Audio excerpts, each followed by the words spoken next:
I think it's finally going to happen, Sarah. I think it's happening. We're going to succeed at doing a live show at the Art Assignment, youtube.com/theartassignment live. Hey, we did it. Is it bad? Hey, everybody. Thanks for joining us this evening. Yeah.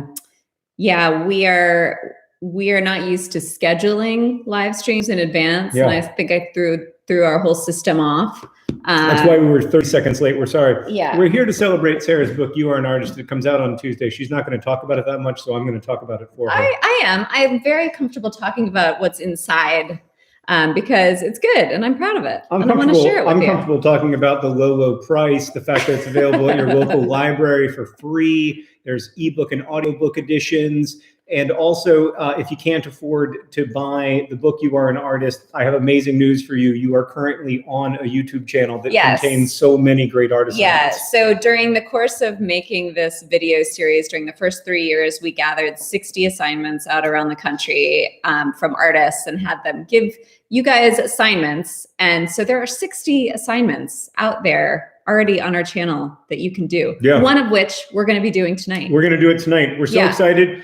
We haven't done that much prep because we don't want to ruin the magic, but we have done a little bit of prep just to introduce you to the idea. Yes. So tonight, first off, let's talk about what we're drinking. This is a wine show, Sarah, and we are proper smart wine people. Well, is this a wine? We've actually never streamed on the Art Assignment channel, John. That's your channel. That's Vlog Brothers. I'm announcing that this is a wine channel. It's Friday night. It's Friday night. You don't have to. You don't have to. Of course, please don't. If you are not comfortable drinking, of course. Yeah. We're here to talk about our wine, not to put any expectations on you one way or the other. Make good choices. Cheap wine is also great. I'm a big fan of the box wines. Yeah. They're very good. So anyway, back to this. So as I was saying, like in the book, there are 53 assignments. 40 of them were originally videos. And the way they appear in the book is different than the videos. And there's sort of more information in some ways, different information in other ways. But one of my favorites is by the artist Nina Katchadourian. And it's called Sorted Books, not sorted, like sorted. Yeah, with a T. With a T, sorted. She did a whole series. Here is a book called Sorted Books. And some people just call this spine poetry. This is a thing that people do. But Nina's assignment here, you show. Well, one of my all-time favorites is the one that's on the back. What is art? Close observation. Mm-hmm. You just line up titles of books in your library to turn them into poetry, or to turn them into, in the case of this art assignment, to turn them into a kind of portrait, right? Right. So in the art assignment, the original art assignment has you asking someone else if you can peruse their collection of books and create a portrait of them through their own books. We can't go over to other people's houses, or most of us can't go over to other people's houses right now. So it's a great opportunity to make a self-portrait or a portrait of your roommate or your spouse or a portrait of a person you love. Using your books. You're allowed to expand the assignment in any way you wish. Right, because an assignment is just a place to start. Right. One of the great things about the book, You Are an Artist, is that after the assignment, can you find the assignment? I don't know where it is, I have to confess. You probably know exactly where it is. One of the great things about the book is that after talking about the artist and an introduction to their practice, the Sorted Books. Yeah, but I'll show there are variations that you can try to expand upon the assignment, because really, like what the assignments function as. Yeah, sure. So this is an example of one of the chapters. So this, that's the other one. So this is sort of the beginning of the Sorted Books chapter. And you read about how Nina Katchadourian, when she was in grad school, she and some of her grad school friends went over to one of her friends' parents' houses for the weekend and challenged each other to make art with what they found there. Right. And what Nina did was go through the parental library and start this book sorting process. And she has a very specific process for doing this. Like, she goes through it first, especially if it's a big collection, she writes down titles she really likes. And another thing you're really going to want to look at is like how the typography is and how clear the title is. Like this is nice and clear, and there's only like a little author title. So you've got this like, what was contemporary art? And like we went through our books and sort of found the titles that we thought sort of looked good and would be very readable in a book stack. Yeah. And that also might be fun to play with. Yeah. So the thing about this book is that it is an introduction to how artists get ideas and kind of an encouragement to help you get ideas in the ways that other artists get ideas, because you are also an artist. Mm-hmm. And I like how every chapter begins by talking about the way that this particular artist found their way into this practice. Nina Katchadourian also does lots of other weird, amazing stuff. Well, she really does. We'll talk about that in a second. One more thing is when we visited her for the Art Assignment channel, this channel, she was sorting the books of William S. Burroughs, the late author. Yeah. And she also says, whenever you're going through your library or someone else's library, pay attention to multiple copies. So like here you can see William S. Burroughs had Denton Welch's I Left My Grandfather's House, 3 copies of that. And also 2 copies of Flashbacks. So like this one is only yesterday, I left my grandfather's house, flashback. I left my grandfather's house. I left my grandfather's house, flashbacks. And that's very apropos of the writer William S. Burroughs was, because he used a lot of like cut up chapters. He would write sentences and then rearrange them on the floor and stuff. And so it's also reflective of his work. It becomes a kind of portraiture. Yeah. Has anybody in the audience ever done spine poetry, sort of done this kind of activity before, where you arrange books to form like little poems? And if you have, get ready to be better at it, because this is going to be an evening of tips and tricks out the wazoo. Yeah. It's going to be great. And I think Matt says, I have some copies of Turtles All the Way Down. I could make those all the way down. Yeah, I like good. That. Well, I did think about that when we were going through like some of your books, Turtles All the Way Down, like a nice large stack of turtles all the way down. One thing I really like about my publisher, Julie Strauss Gable, she's a title forward publisher. Right? Yeah. You know, like Paper Towns has a real good but it's title. Sideways. Well, it'd be great if my name wasn't there, but there's nothing we can do about that. They insisted on it. Well, but it's also, you got to make it readable. So like maybe for this one, you'd have one on the side. A vertical stack. Yeah. Yeah. So what you're going to aim to do is create your stacks. Yeah. And then take a photo of it. Yeah. And share it with us on whatever social media platform you enjoy with the hashtag You Are an Artist. Instagram, Twitter, or Reddit. Otherwise, we're not going to see it on Facebook. Let's be realistic. I might. Sarah might. Yeah, we actually have a good Facebook group. Okay, all right. Called Art Assignment Extra Credit, where you can join and show your work. And share things like this, but also, share it with us on Twitter, Instagram. Yeah. And I'd love to repost what you've made. Sarah and I are going to start by doing 2 that we've pre-prepared, just to give you a kind of overall vibe. Sarah pre-prepared one using one of my all-time favorite middle school novels by Celia Perez. Yeah. So this one, the First Rule of Punk.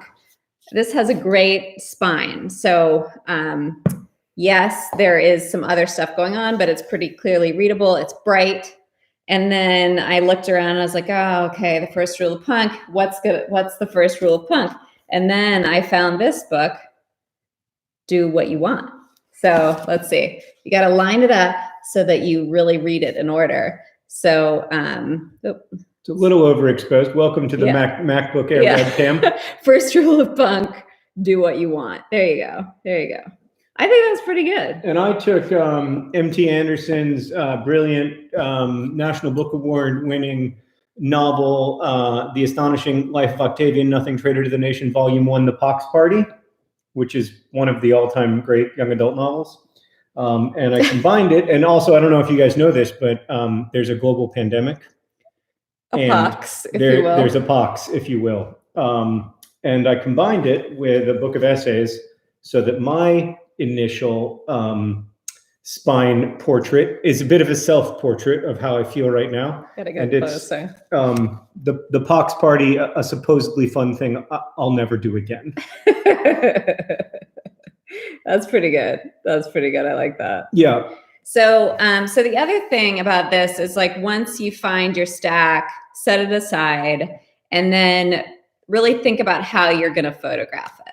Yeah. So like, even if this is great, if you take a bad picture of it, it's just not, you know, like if there's a few things you can do to like slow down and, you know, put it on a nice simple background. Yeah.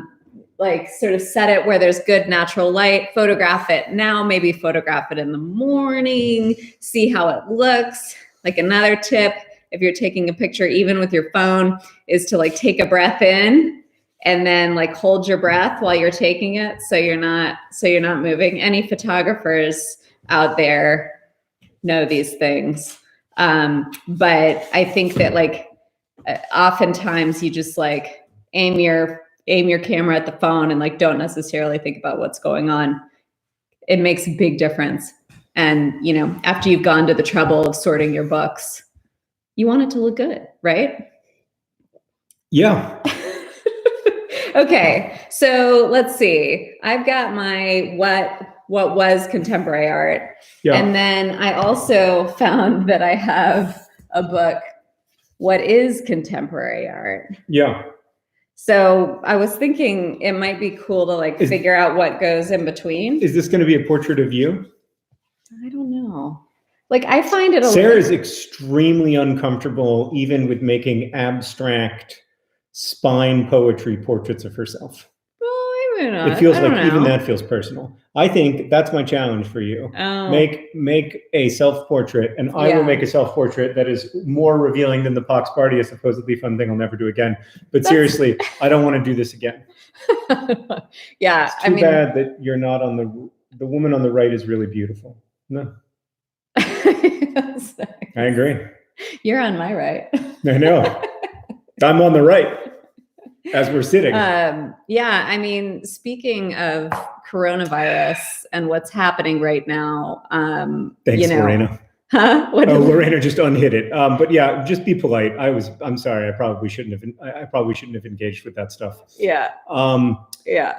But anyway, we have sort of live streamed on a few different channels or on your Vlogbrothers channel in the early days of this. Yeah. And like, I feel like things have not gotten better. In fact, they've gotten worse all around. Oh yeah. Yeah, for sure. Yeah. I'm finding it a little bit easier to disassociate from it during particular periods of the day. Yeah, I mean, I think that's a function of privilege. I think that lots of people aren't able to do that. But yeah, we are able to do that because we're able. I mean, if I go outside, I can. Outside is about the same, honestly. Yeah. You know, so that's nice. Yeah. But we're certainly conscious of how difficult this is. For everybody. Yeah. This is the rare thing when you can just describe it as this and everyone knows what you're talking about. Right. Where there's a this so ubiquitous that all of humanity shares it, which is terrifying and overwhelming. But I also I am heartened by the kindness that people are showing each other. Yeah. Even under stress, especially under stress. And that is a balm to me. I hope it is to you. Yeah. And it's also, there's no minimizing how much it sucks. Oh, for sure. And I also think this can be a kind of outlet for that. I mean, I know I have a lot of sort of anxious energy that I don't really know what to do with, and focusing it into an art assignment or, you know, hanging out with you guys is very helpful for me to like have these moments of connection, and then to like have something that I am looking forward to doing tomorrow. Yeah. As simple as that is, like a little thing. Even if it's like something tiny, like taking a bath. Right. I spent all day today looking forward to the bath that I took, and it was as good as I had hoped. Yeah. Yeah. So John and I have actually started to fight over who gets to do the dishes. I was saying that to the podcast I was talking to today, that like now it used to be doing the dishes was a chore, but now it's like something that we can finish. It's finite. You can listen to music while you do it. It's some precious alone time. Right. Somebody said up there, and I thought this was a very good observation about right now. It was Brooke said, I keep thinking that this is a time I'm going to want to remember, which I think is true on a lot of levels. Yeah. Like, I think I've thought about that hopefully too. it will make us grateful for the next normal. I believe there is a next normal coming. It won't be like the normal that we just were ripped from, but there is a normal coming, and it will be better than this. Yeah. I believe that. I might be wrong, but I have to believe that. And I think it will be helpful to remember this. I was thinking about that too, Brooke. Like I was thinking about like, how do I write Anthropocene reviewed essays, which are always absurd at this like particularly absurd historical moment when like it genuinely makes no sense to be reviewing nunchucks. But it never has made sense. No, it never made sense. In fact, when we were in Sierra Leone, I wrote an entire Anthropocene reviewed episode that never will see the light of day about how if you ever want to feel like reviewing the Anthropocene as a gag is worthless and empty or like work. You were going to do cholera. You're working on, is that a spoiler? No, I did it like a year and a half ago, but I'm going to expand it. Yeah. Oh, that's right. Sorry. Listen to your podcast. It's a huge spoiler, actually, about a future project, but we don't have to get into that. Anyway, John's been reading about cholera. I have. The cholera pandemic of 1832 in New York specifically. But like when you were thinking through how to represent cholera in Anthropocene Reviewed, like there's a certain amount of distance that makes that possible. Well, I mean, except not really, right? Because cholera. Can you hand me that tote bag? I have other books. Cholera continues to be a huge human health problem, and like most health problems, it is really an outgrowth of injustice. It's like cholera is driven by social injustice. So and that's why I find it so sad that it's still part of the human story, because we could have gotten rid of it 150 years ago. That's a good title. Good really clear typography, good talk. Yeah, I'm going to start to look here at my books. And here's one that I thought would be good. The Art of Relevance, nice and clear. I liked this one. I liked this little poem. It includes one of my favorite Jenny Deesky novels. There is no dog, only human. Oh yeah, wait. You gotta line it up properly. Sorry, I'm not good at lining it up. Because that's one of the ways that you can sort of like visually forget about the names. And sort of see that as by left aligning the titles. Nina does that, and you don't have to. But yeah, that's good. I like that. I thought you might be able to use this one, John. I contain multitudes. Thought that might be good. That's good. Yeah, I can use that. I also. How about I contain multitudes paired with the giant Canada goose. I also have a book about the giant Canada goose. Yeah. I thought this would be good to use too. What do pictures want? Which is like a really interesting premise for a book. I read this in graduate school and haven't read it since, but I liked it then. I wonder how it holds up in the interim. Do you guys have any ideas, like just off the top of your head, for book titles you think would be fun to work with? We probably don't have them, but I just think about it, Turtles All the Way Down would be very funny to use. I don't have also like single words I think are helpful. Like here are a couple I found. Hunger, Sharp. Both really good books, by the way. Yeah. Okay, I'm getting closer here. So far I have, this is not a self-portrait. I will work on that though. Okay. I have what is contemporary art, independent people knitting, art parks. What do you think? It's good. It's good. It's mostly independent people knitting and art parks. Independent people. I like the repetition. Like people, don't you think? Oh yeah, here are some good ones. The Narrow Road to the Deep North, A Tale of Two Cities, Curmudgeon. Curmudgeon could be a nice single title. Yeah. Yes. Like a single Yes. book portrait, single book self-portrait. Curmudgeon. Yeah. An absolutely remarkable thing. Yes, definitely. One. Educated. Yeah. A conjuring of light. Has a great spine for it. Surging, feed, beloved, Skippy dies. Oh, that's a good one. Their eyes were watching God. That would be, unfortunately, the spine of Their eyes were watching God isn't great, at least in my copy.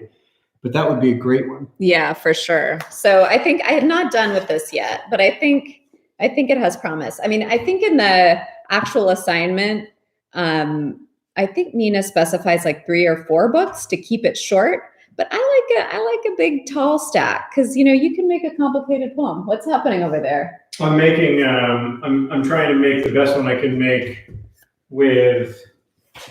You Are an Artist. Okay. You Are an Artist. Give me a second. Okay. I think I'm getting somewhere. Wait a second. I've made a huge amount of progress just in the last 5 seconds. Okay. I think I've got a conclusion to this one. So I've got what is contemporary art, independent people knitting, art parks, the art of relevance, and then it's hard to see that one, gone tomorrow, because a lot of contemporary art is temporary. All contemporary art is temporary. All art is temporary. All human endeavor. So I like that one. Or maybe I'd end it with somebody pointed out that good talk. I shouldn't drink on Good Friday. Oh. Was it my mother? It might have been your mother. Hi, Connie. Sorry. You're right. I shouldn't, but pandemic, this pox party is a supposedly fun thing I'll never do again. Yeah. I hope I'll Little never do it fires again. Everywhere. I lent that book out. So all right. I have one. I have a dupe. I have a second copy of it, so it's downstairs. Okay. All right. This is my portrait of making art in the time of a pandemic. Okay. You Are an Artist, Magic and Loss. I can't read backwards. An island to oneself. I am still alive. I like that. I think you're pretty good at this. I think that's very good. Can I just tell you about 2 of these books real quick? I know that's not the point of the assignment. But it can be. It's a good way to rediscover books that you love. This book, An Island to Oneself, has been out of print for like 20 years or 30 years. It never sold well. It is the weirdest book I've ever read. Like, I can't unambiguously recommend it. For one thing, it has a naked man on the cover, but it's about a man named Tom Neal. Well, no, he's wearing this kind of thong. He's wearing a thong. It's about a man named Tom Neal who lived for 30 years alone on an island and wrote a memoir about it that is like very, very weird. Yeah. He tied himself to palm trees during hurricanes, and then the palm trees would like bend but not break because that's how it works. And he would just ride out the hurricane tied to the palm tree. God. And this book. Is that the end of that review? Yeah. This book by Kate Alice Marshall, I Am Still Alive, is like The Revenant. You know that movie where Leonardo DiCaprio? I remember The Revenant. It's like that, but it's like Hatchet, but it's for teens, and it's the last book I read where I actually stayed up all night. I loved it. Is a thong better than nakedness? A discussion. Yeah. I mean, if you're alone on an island, I don't know. I don't know if you need it. What's the over-under on how many days you would survive alone on Tom Neal's island? Like, there were coconuts, there were some books, there was a small structure, there were a bunch of pigs. Yeah. I don't think that you or I would do very well. I think I'd make it a month. I think I'd make it a month. Okay. You don't think I can make it a month? What about me? 40 days. Oh, I'd make it like a little bit longer. You're tenacious. But you have a level of persistence that I don't have. But that's not very different, 30 or 40, a month or 40 days. Yeah, but those last 10 days are going to require a lot of tenacity. Yeah. It's going to be some dark, difficult times. So we showed this one before, but this is from the artist who came up with this assignment, Nina Katchadourian. Yeah. Kinds of love, ecstasy, sensation, distemper. This is also something that you could do, obviously not during this time, but you could go to a library And this is something where you don't want to like pull 18,000 books because your librarian will hate you. But you could sort of write down the titles. So what Nina did, for example, when she was going through William S. Burroughs' personal library, is sort of take a notebook, or you could sort of dictate it into your phone or whatever. And the titles that she thought were good prospects for this, she would sort of write them down, and then you could even like snip them onto cards and rearrange them. And then once you've figured out what you want, then go back and pull the books, and also gotta write down where they are, where you found them. So there's ways to do it if you don't keep a lot of books. I know a lot of people will like only have a few books, return them to the library, or get rid of them. If you move a lot, it's hard to have a lot of books. John and I have a stupid number of books. No, that's not true. We have it is. Fewer books than we've had at almost any time in our entire marriage. Well, and Nina did do a variation on this where she was working with the books of a historic collection and used the covers. So there are different variations of this that you should definitely think you should feel free to use all these books, Sarah, and that it's time for your... what? It's time for your self-portrait. Oh, I'm very interested in your self-portrait. But I'm not that interested in myself. I know, I can tell you don't want to do it. Yeah. Which is part of what I find so interesting about it. Are you like evicting me from this? No, I mean, no, you're welcome to stay. I made a okay, I got to think about this. Speaking of book reviews, have you ever read Rachel Kushner's The Flamethrowers? Oh, it's the best book about art. So good. It's the best book about art I've ever read. Hypercritical about the ways that artists are depicted in books. True. I really mean too critical. Like yes. I every time somebody works in a character who's an artist and they're like a little exaggerated, or they're like not like a regular person, this is a great depiction of an artist, and very readable. High recommend.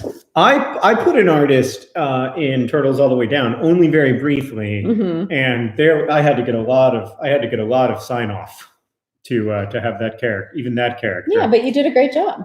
I mean, it was a little bit of it. I made fun of them a little bit. I had them wearing all black, but like, to be fair, you are literally wearing all black, so like you can't. Wearing jeans. Yeah, but they're dark jeans. You can't help yourself. It's okay. This is actually dark gray.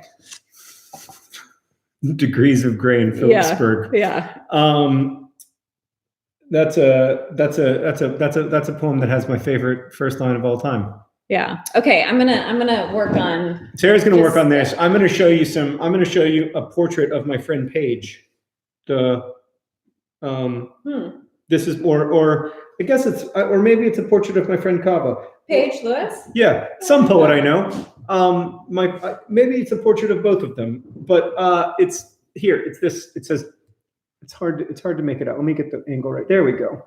Understanding poetry. What do pictures want? Volatile bodies.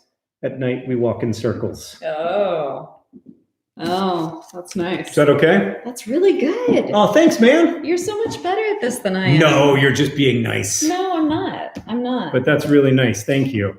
Yeah. This book, by the way, At Night We Walk in Circles, by Daniel Alarcon, who I went to high school with. Sarah also went to high school with him. Is an amazing book. Yeah. It's so weird to me that I went to high school with Daniel, because he's an amazing writer. An actual genius. Yeah. Yeah. But yeah. Anyway, I find this is a very good one, and this is my high school edition of Understanding Poetry, and I wrote my last name on there. Sarah has 2 high school books of poetry, and I love both of them. I don't think there are any embarrassing notations. No, in there. The other one has a lot of marginalia, and it's not embarrassing. It's really interesting. Yeah. Oh, that reminds me of another artist who created an assignment for the book, Molly Springfield. Oh yeah. So this book not only has a good spine for titles, for sorting books, really but good. So it also has good content.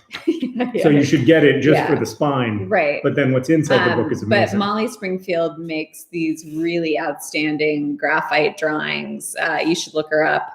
But she came up with this assignment that's called Copy a Copy a Copy. where you select a page of a book or a note, and then you find a photocopier, which might be hard, or a scanner. You could do it with a scanner, but it's more fun with a photocopier. And not to bring up things we can't do during this time, but so you make a copy of it, and then you take that copy and you make a copy of it, and then you take that copy and you make a copy of it as many times as it takes to transform the image into something new. And Molly, that she makes copies, but then makes drawings of the copies. That have sort of all the sort of like dust and noise that comes with a photocopy that she draws into it, and she pays a lot of special attention to marginalia. That was a long rant about that. Yeah.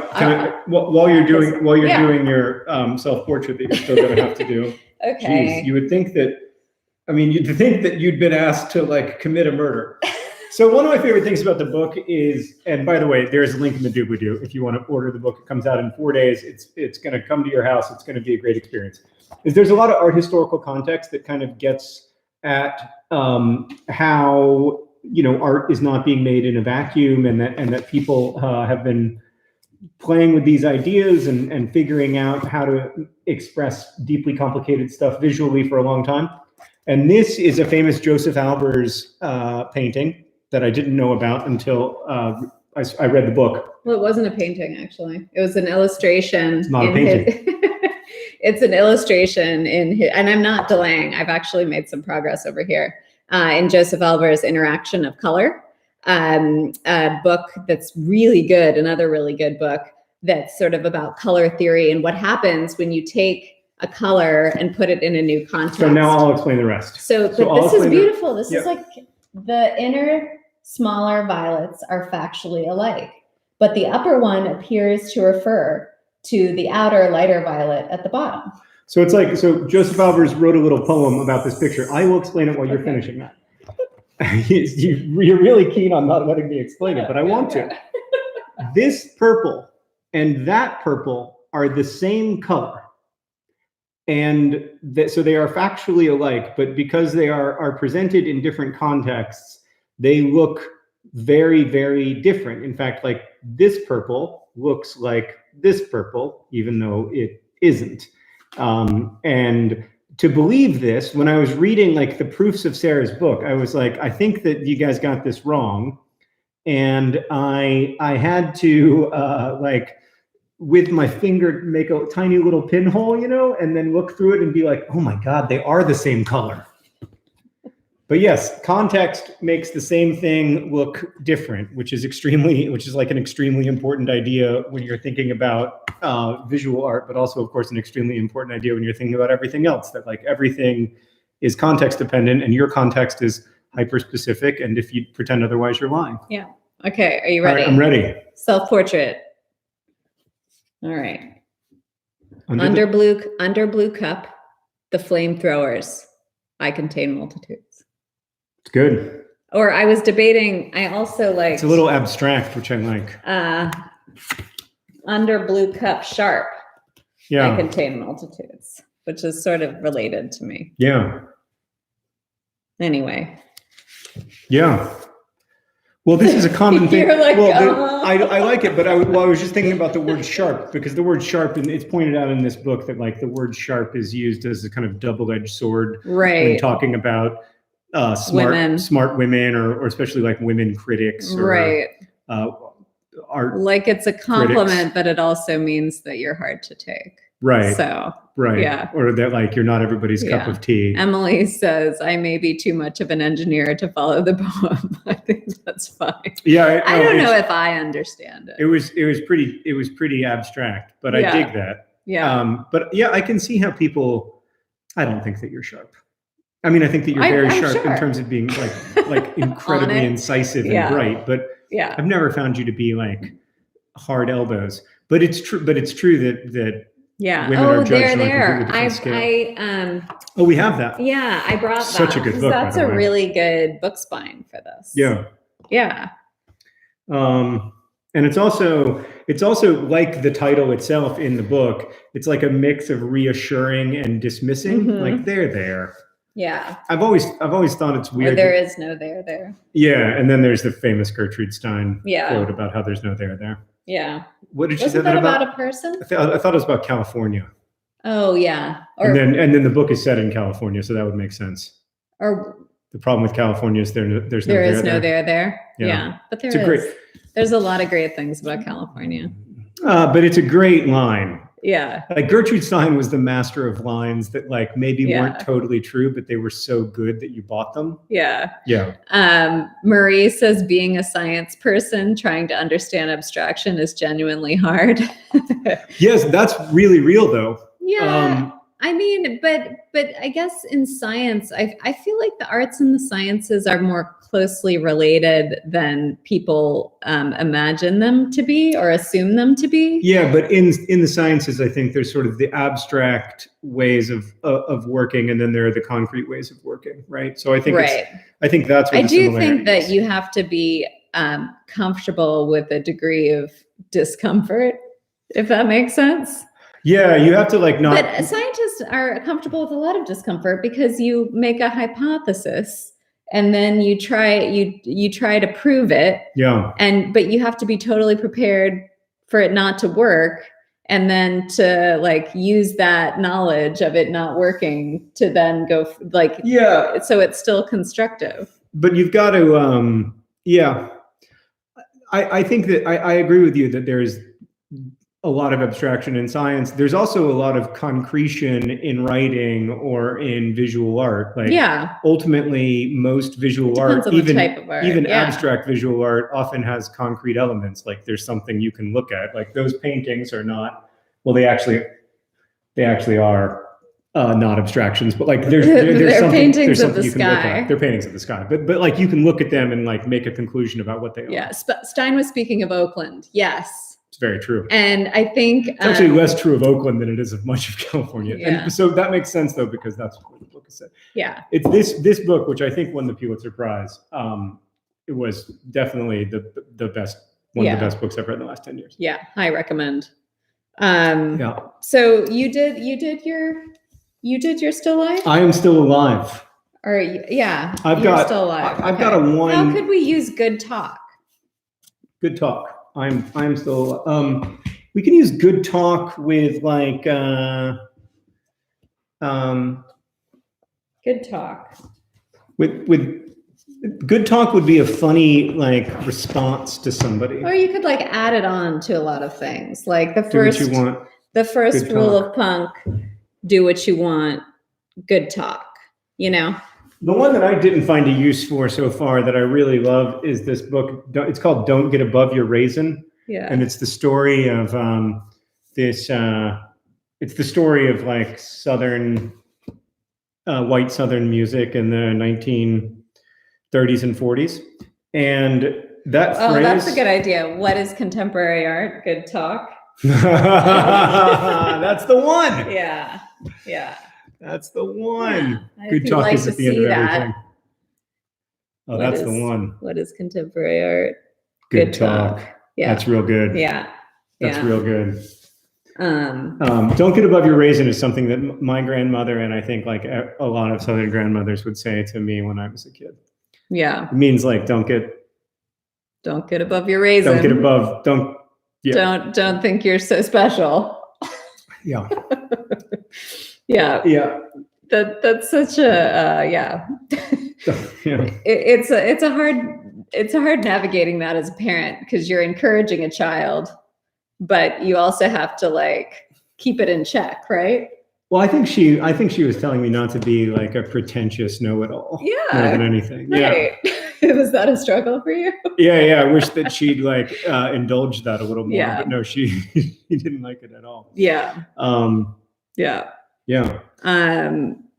Yeah, that is the best one. Okay, I like that one. I think we've done a good job here. But I do think that you need to like sort of sit with them and figure out, you can do it multiple times. So take the books. Yeah. And the great thing about taking a picture of it, it's not like you have to keep it in that stack. You just put it in the stack, you take a nice picture, slow down, take a good picture, and then you can use it in a different arrangement and start over. Yeah. But then you got to put the books back.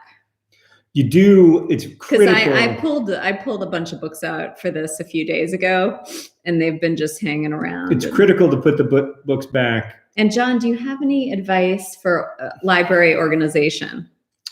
I do. I'm only here to sell one book, and that book is You Are an Artist by Sarah Urist Green. It comes out on Tuesday. This isn't the best time in human history to publish a book, and we understand if you can't buy it. Totally fine. You can also, when your library is functioning again, or if your library has you can get an ebook copy. You can get an ebook copy, but you can also ask your library to carry it if they're not carrying it. And or ask them to get the audiobook so you can listen to the audiobook for free. So Kieran asked, do you take much consideration into what the book is about or focus specifically on the title? I like to focus specifically on the title because like what you're really aiming for is like a very clearly articulated poem. Yeah, to the audience, like to the so audience. You're imagining. Yeah. I think you are imagining someone showing this to someone. Yeah, like saying, like, I made this portrait of you, or I made this portrait of Gertrude Stein, or I made this portrait of myself, and showing it to someone somehow. That's usually how I think about it. Right.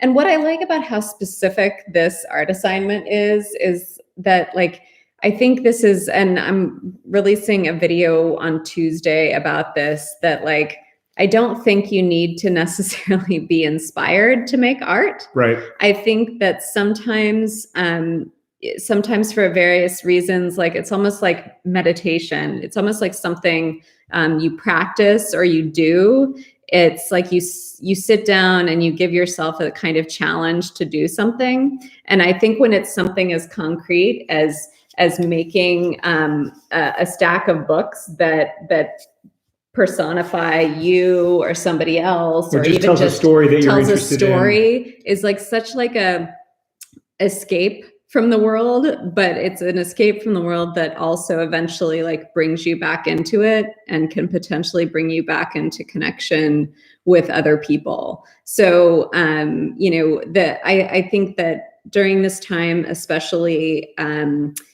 like I have a lot of responsibilities all at the same time as a parent in my job, making sure our house doesn't fall apart. And I share all of these things with John over here. Yeah, but it's like, a lot. I don't technically have time to do art assignments, but whenever I do, I also like try to make that part of time with the kids too. They don't always, the thing about our children, and I think a lot of children, is that they don't necessarily want to do what you want them to do. So, but you could just be in a space with them where they're making the art they want to make. Right. And maybe it starts with an art assignment. Like in the back of the book, there are like a list of art assignments that are good to do with friends and family, and art assignments that are good to do with kids, or art assignments that involve writing or sound or photography, where you can there's even like with a friend, which I know seems a little cruel right now when you can't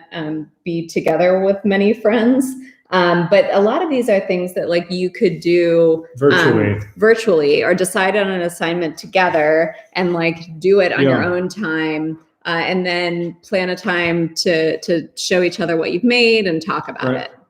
Yeah. So, I mean, for me right now, it's about finding points of connection, but it's also about holding on. I mean, for me, it's about holding on to my sanity, what makes me feel like a person, what makes me feel like life is valuable, and making stuff is a big part of that for me. Sarah's video on Tuesday is about how creativity is overrated. It's kind of about that. It's titled that. Yeah. It's not entirely about that, but that is the title. Yeah. And I just think that creativity, I mean, really is overrated. In the end, like you make stuff by making it, and you make stuff, you make stuff by looking at the books in your house differently, or you make stuff by taking pictures differently. Right. So this one I just wanted to talk about real quick. Okay. Clayton. It's called, there's an art assignment in the book called Lost Childhood Object, which is to me like the perfect one to do in like this with time a friend. And that's one where there is an art assignment video also. Yeah. So just describe what the book with I thought you were going to keep it open. So no. Reference it. No. So, you know what it's about. You wrote the book. Yeah. Lost Childhood Object is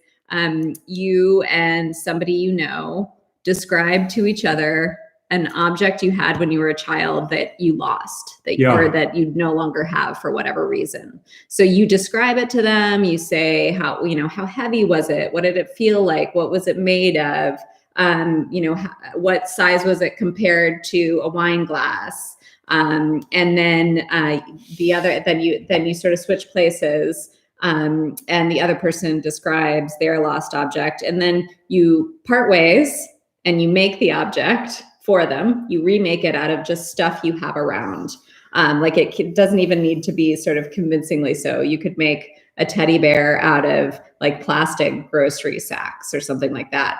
And then you come up with your object, and then you exchange it, and you can either take a picture or you can mail it to them. Yeah. Or you can take a picture and share it. And then like after this is over, give it to them in person. Yeah. I just think it's a great way to like find a way to intersect with somebody. Like a lot of these assignments that we've done, like Scramble Scrabble Dinner is another great one where you can make an artful meal. Have been like some of my most memorable fun times. Yeah, I mean, some of the best times of my life. Yeah. By the way, I think Michael Bell is in comments, like our high school friend, Michael. I think there are probably a lot of Michael Bells. Based on his jokes, I think it might be our friend from high school. No, really? I do, which would be great. But if it's not, you're very funny regardless, whether we went to high school with you or not. Did we go to high school with you, Michael Bell?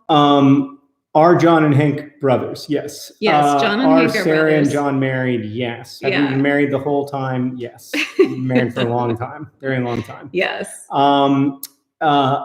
I feel like we should answer all the other questions that we get a lot. Yeah. So feel free to leave us some questions, and we'll answer your questions here in the last part of the show. Yeah. A lot of people have been saying that it's hard to make stuff right now. Right. And it is. It is. And also, don't put pressure on yourself to make stuff. Like our job is to get through this. Right.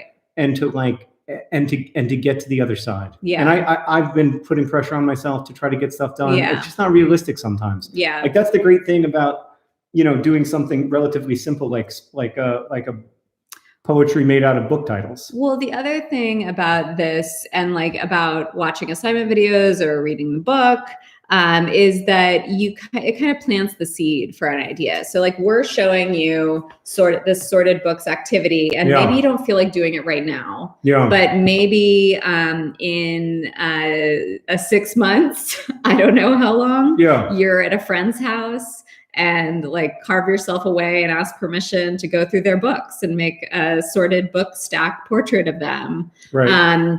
Or maybe you don't feel like doing it now, but in a couple weeks, you decide, hey, why not?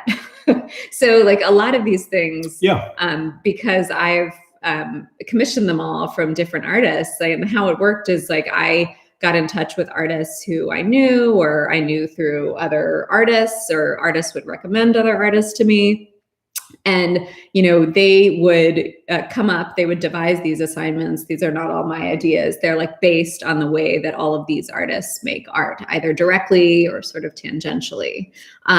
But like a lot of these, when we were gathering them, I didn't do them all right away because I had a full-time job and was a working parent and had a busy life doing other things, but like I'll carve out time. Like I had never actually done paper weaving, one of the assignments in the book.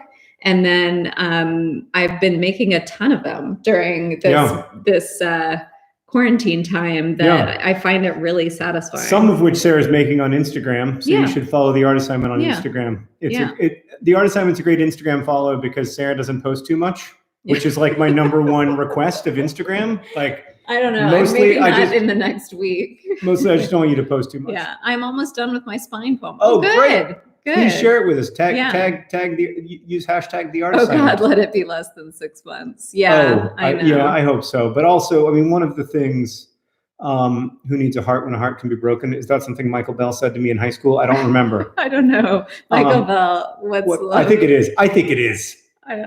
We might have missed him if he actually answered the question. He probably won't answer the question. But yeah, I one of the things that's so difficult about this is that we don't know. Like I was saying to Sarah recently that like the first 2 weeks I felt like I was running on adrenaline, and then it was like I reached the end of the half marathon and I looked up and I was thinking that there was going to be a finish line, but instead the race organizers were like, we're going to need you to continue. The race is not over. And I was like, okay, how much longer? And they were like, yeah, I don't know. Yeah. So that's part of why I've given myself permission to slow down, because like what we're trying to do right now is get through this. Taylor asks, what's your go-to quarantine song, Sarah? Oh, it's kind of sad. I've been listening to a lot of John Prine. Yeah. I think a lot of people are, but when I heard he was in the hospital with COVID, I started listening to him as a kind of vigil, and then now it's part of mourning. But John Prine is an incredible songwriter, and anyone who listens to him or knows his work knows that. But like his turns of phrase are just like. Even his most recent album, which was released from just like a couple years ago. Yeah, just recently, is it's great. Really good. Like some of my favorite work of his is from just a couple years ago, which sort of underlines the tragedy of this and losing people who are not, just because you're old doesn't mean you're past your prime. You're right. There's still a lot to be done creatively and interpersonally. So John, what have you been listening to? A lot of John Prine. I mean, there's a John Prine song. We live together. Yeah. There's a John Prine song here. You can kind of scroll up and scroll down with your fingers. Really? Well, I don't know if you know how to do a live chat. It's not personal. You've never done it before. Okay. Tell us what you're listening to, by the way. We need some recommendations. Yeah. Let us know what you're listening to as well. Listening to. But on the worst day of my life, I thought you had said you were listening to John crying. No, that's only part of the day. No, only John Prine. Yeah, only until like noon. Prine. On the worst day of my life, there's a John Prine song that was the only kind of thing that I remember even from that day that brought me any kind of comfort and solace. The famous song, "Angel from Montgomery," and so I've been listening to John Prine, Bill Withers, who also died of COVID-19 and was responsible for many of the best songs of the last 50 years. And I've been listening to the Mountain Goats. The Mountain Goats just released a new tape. It's the first time the Mountain Goats have recorded an album on John Darnielle's magical boombox that he's been using for like 30 years. And they figured out a way to record an album on that boombox. Digitally? No. Old school. Recorded it. They made a tape. Wow. It's a tape. A cassette tape. You have to buy the tape. But there is a digital version of it, and it's very, very good. I should hope. What other art channels or social media should I follow, Sarah? I mean, there's a lot of good channels. I don't watch a lot of art content. I really enjoy the Smart History videos. They're nothing like mine, but they're very comforting. I think art assignment videos tend to be a little like faster paced. You might disagree. I think they're fast paced. But with Smart History, you follow two really, really smart, deeply educated art historians as they sort of make their way through different collections and museums around the world, and they speak and they're actually talking in the galleries, and it's mostly voiceover to images of the work, but it's very, we are in proximity to the most amazing work, and that it's almost like you're this it's like very calming. It's very calming, and I think especially during this time, it can be a great way not only to learn, but also just to sort of hear a comforting voice. And I'm also finding like reading about times long past and looking at art long past is also more of a comfort during this time. What are you reading over there? I'm just reading some comments about all kinds of different things. There's a lot of Tiger King chatter. How has having a channel dedicated to art changed the way that you make and interact with art, Sarah? That's an interesting question. Like, has it changed? Is it just me? Audio ? I hope it's just you. Yeah. Podcast wise, I've been listening to Death, Sex, and Money, which is one of my all-time favorite podcasts, and The Heavyweight, which is also a great podcast. Yeah. Those are keeping me good company right now. And Men in Blazers, this soccer podcast that has kind of taken on a war footing in these strange times that's sort of no longer about soccer. Like I just recorded an episode with the hosts of that show. Yeah.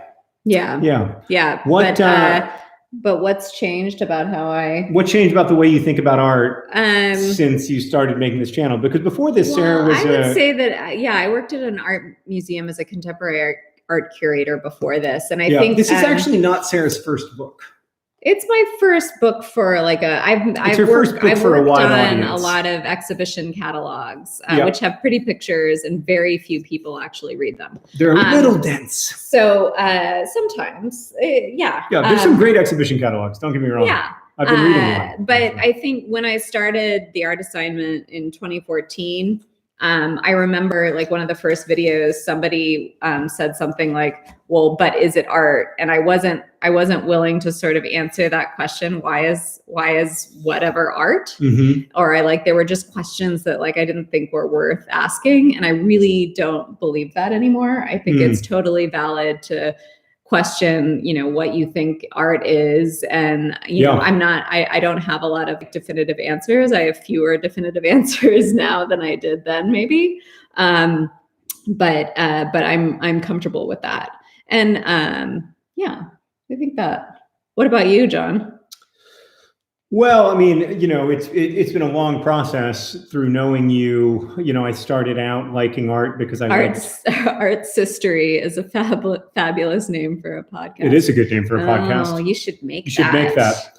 Marie. When I was starting out, Quarantine Project. I liked Sarah, and so I liked art because I liked Sarah.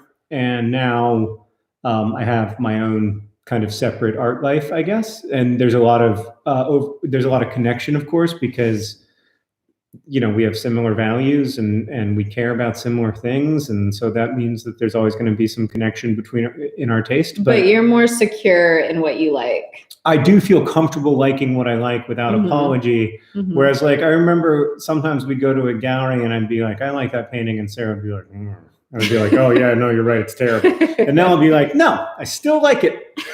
I might be wrong, but I like it. Yeah. But sometimes the opposite happens. Yeah. I like things. Oh, for sure. Yeah. Where I think there's sometimes you like things that I think are a little bit Emperor Has No Clothes, or that a little too minimal, or aren't fully thought out. Are sort of for me one step short, and it might just be that I'm not quite smart enough to make the leap. But I also think I tend to like things that are a little bit that can be a little uglier. Do you remember this? Lorena was recommending an existing podcast with that name. Oh, well, check it out. Art Sistery. Oh my gosh. It already exists. Great. Marie doesn't have to invent it. I'm subscribing now. I'm gonna listen. I'm just gonna subscribe now. I'll get it done. Hello, Riley. Thanks for joining. Thanks. Hi, Riley. Yeah. But out of curiosity, it's got great cover art. Oh, let's see. Art Sistery. Oh, it's really good. Can really you make good. that image bigger? No, you can't. But I'm Art going to listen to Sistery. it. We're going to follow it and listen to it and see how it goes. Out of curiosity, where are your children? They are watching an art film. No, I don't know. What are they watching? They're watching an art movie. They're watching the world premiere of Trolls. That's really what this is all about. It's really just a promo for. In fact, I'm so I'm just so thrilled that y'all are all here when you could be watching the Trolls. Virtual premiere of Trolls. Maybe they World are, Tour. John. They could be multiple. They're double screening it. Yeah. But anyway, we were sorting books tonight, which is one of the 53 activities in my book that comes out Tuesday, You Are an Artist. It's available for sale in all the usual places, but also if you have a local independent bookstore that you like to support, a lot of them are in desperate need for your support at this time. So contact them, see if you can buy it through them. I have a link that I will share later that links you to there's a link in the video. But there's a link to where you can find it below. But yeah, I mean, just in general, obviously, however you get your books is however you get your books, and that's fine. And we're not here to judge, and we're just grateful to anybody who reads anything. Yeah. And please make your sorted book stacks. Yeah. Make your portraits of yourself or other people or just for fun. Yeah. And photograph them and share them on Instagram or Twitter or Reddit. Yeah. Or even Facebook. I will look on Facebook and use the hashtag You Are an Artist. Or you can tag me at one of the art assignment social accounts, and I will see it and I will repost it and I will applaud you, not just for doing it, but doing it well, because I know you will. And what I was going to say is that get your books however you want to get them. That's fine. Yes. I totally understand. But if you can support your local bookstore, it makes a big difference. It does. And it's obvious it's a difficult time for every independently owned business right now. Yeah. So call your local bookstore. They probably do deliveries. A lot of them have staff who will deliver the book like to your door. Mm-hmm. You don't have to worry about packaging. Mm-hmm. I have a different Pox Party sorted book to this is kind of what it's like. The Pox Party, an island to oneself. Yeah. A portrait of this moment. That's my portrait of this moment. Also, while we're recommending books, though, The Pox Party, M.T. Anderson's book, The Astonishing Life of Octavian Nothing, is a very good. Special. I mean, it won the National Book Award, and I think it won the Prince too. So it had a pretty good run, and it's really great. It's still great, and also it ends with a Pox Party. Yeah. No spoilers. Yeah. Oh, and can't do book stacks when What to Read is all digital. Well, you can make a digital stack just by cool. Looking up the graphics online and coming up with it. You can do a workaround. Yeah. Take the cover, make a digital collage, or make a poem out of titles using just Google Docs. Right. Yes. Okay. All right. Great to talk to you guys. Yeah. And we are embarking on a virtual tour for this. Right. Starting on Tuesday. There's also a link in the description. We're going to be having a live stream Tuesday night, Wednesday night on Instagram, Friday night on YouTube. And then we're going to be doing some fun Instagram live, like daytime things. And there's going to be lots of artists from the book who are going to join us in the stream. We're going to be doing lots of cool activities. So please join. It's going to be fun. Yeah. So it's going to be great. By the way, Sean works in a bookstore and says, I'm going to do a sorted books day. Yay! When the store reopens, which makes me want to cry. Yes. I'm ready for that day. I know you are too, Sean. I hope that day is soon. Yes. But we will be here doing live shows over the course of the next couple weeks to talk about the book. And thank you for being here. Yeah. Good night, everybody. Take care.